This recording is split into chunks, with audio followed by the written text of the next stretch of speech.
10, 9, 8, 7, 6, 5, 4, 3, 2, 1, 0।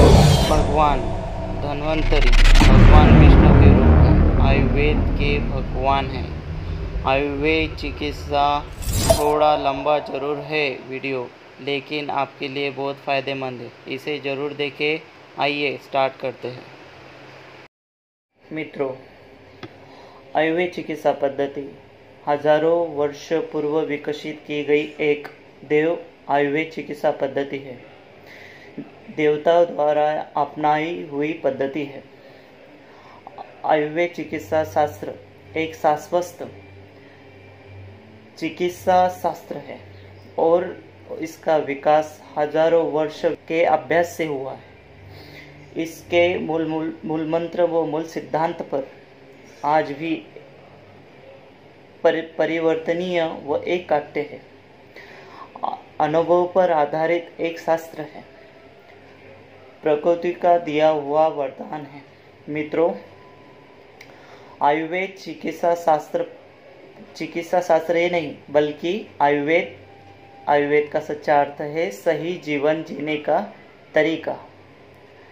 ऐसे असाध्य रोगों जो अन्य किसी चिकित्सा पद्धति से ठीक नहीं किया जा सकता, उसे आयुर्वेद से उन्हें भी पूर्ण रूप से समाप्त किया जा सकता है। आपने रामायण में वैद्य सुसेन के द्वारा एक संजीवनी बूटी लक्ष्मण जी को जीवन देने का वरदान सुना ही होगा। आयुर्वेद सिद्धांत पर आधारित है। एक अद्भुत पूर्व चिकित्सा पद्धति जे पंचकर्म चिकित्सा पद्धति कहा जाता है। तो आज यह वीडियो में आपको पंचकर्म चिकित्सा पद्धति शेयर करने जा रहा हूँ। मित्रों, यह अंत तक वीडियो ज़रूर देखें। यह जानकारी आपके लिए उपयोगी होगी। आपके साथ यह जानकारी ज़रूर शेयर करूँगा। जानकारी शेयर करने से पहले मेरी आपसे रिक्वेस्ट है, आप YouTube channel Dheeraj Sharma master and Guruji को सब्सक्राइब नहीं किया है तो सब्सक्राइब कीजिए और बेल आइकन को क्लिक कीजिए, जो हर नोटिफिकेशन आपको मिलती रहेगी।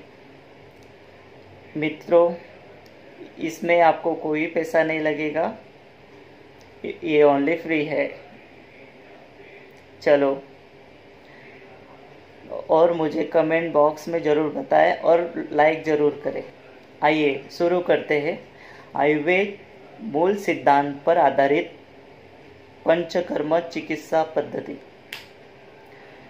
पंचकर्म आयुर्वेद का एक प्रमुख शुद्धिकरण व मदरण उपाय है।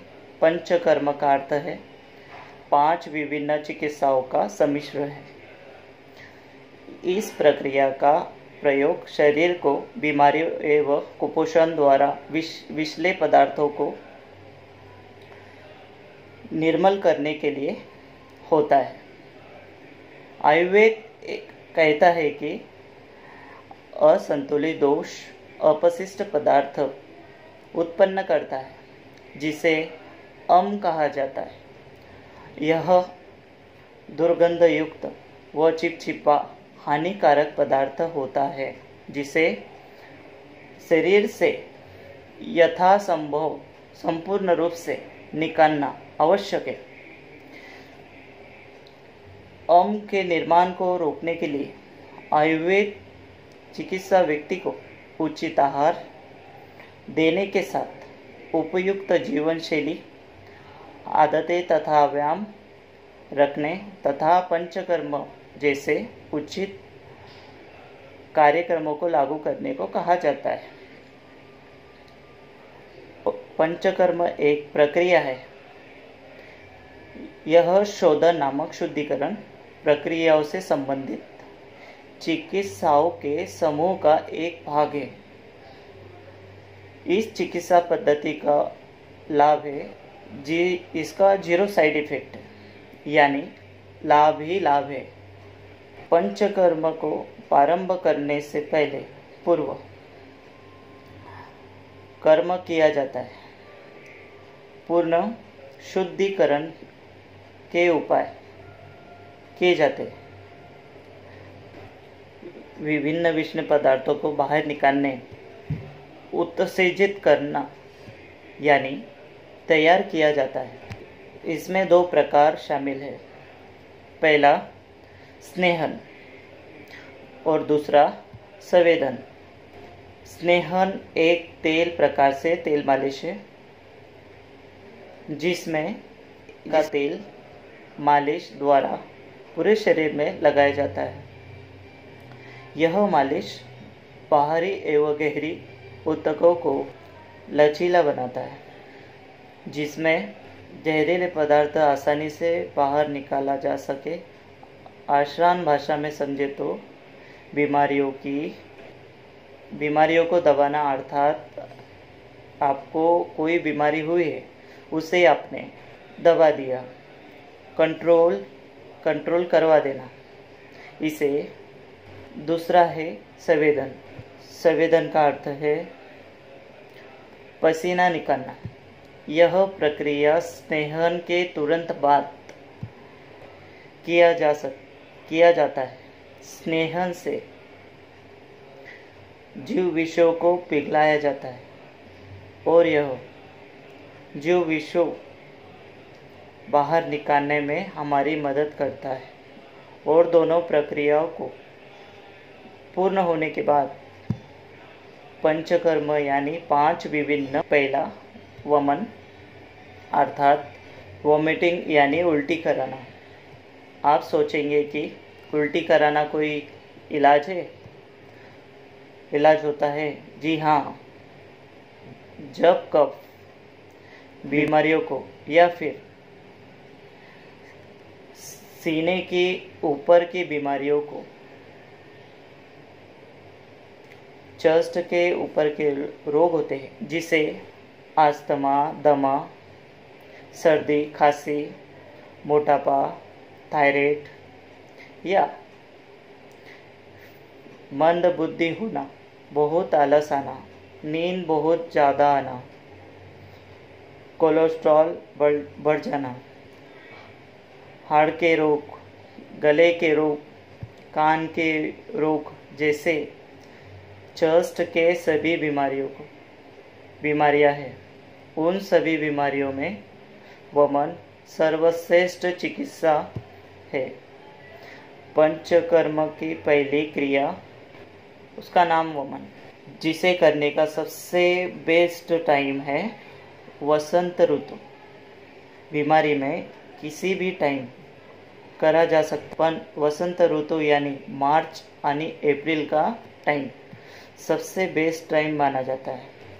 विरेचन अर्थात शरीर के सफाई करना, नीचे के द्वारा से लूज मोशन या ऐसी दवाइयाँ खाना जिससे जुलाब हो, बार बार लूज मोशन हो, जो भी शरीर में टॉक्सिन जमा है उसे बाहर विरेचन नाम के चिकित्सा शोधन ऐसे बीमारियों में अच्छा है। गर्मी पित्त के कारण होती है, जैसे कि शरीर में जलन होना, सूजन आना, गर्मी लगना या फिर बाल सफ़ेद होना, गुस्सा आना। जितने भी गर्मी से जुड़े बीमारियां हैं, उन सभी बीमारियों में इसे करने का बहुत बढ़िया टाइम है अक्टूबर का महीना होता है।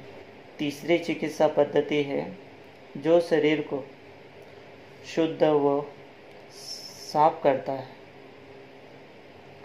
उसका नाम है वस्ती। वस्ती का अर्थ होता है यनिमा,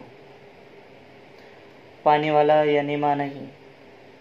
उनमें विशेष प्रकार के तेल, आयरन कहे गए हैं उनके द्वारा गुदा मार्ग अर्थात जहाँ से पेट साफ होता है उस अनल रूप से औषधि चढ़ाई जाती है।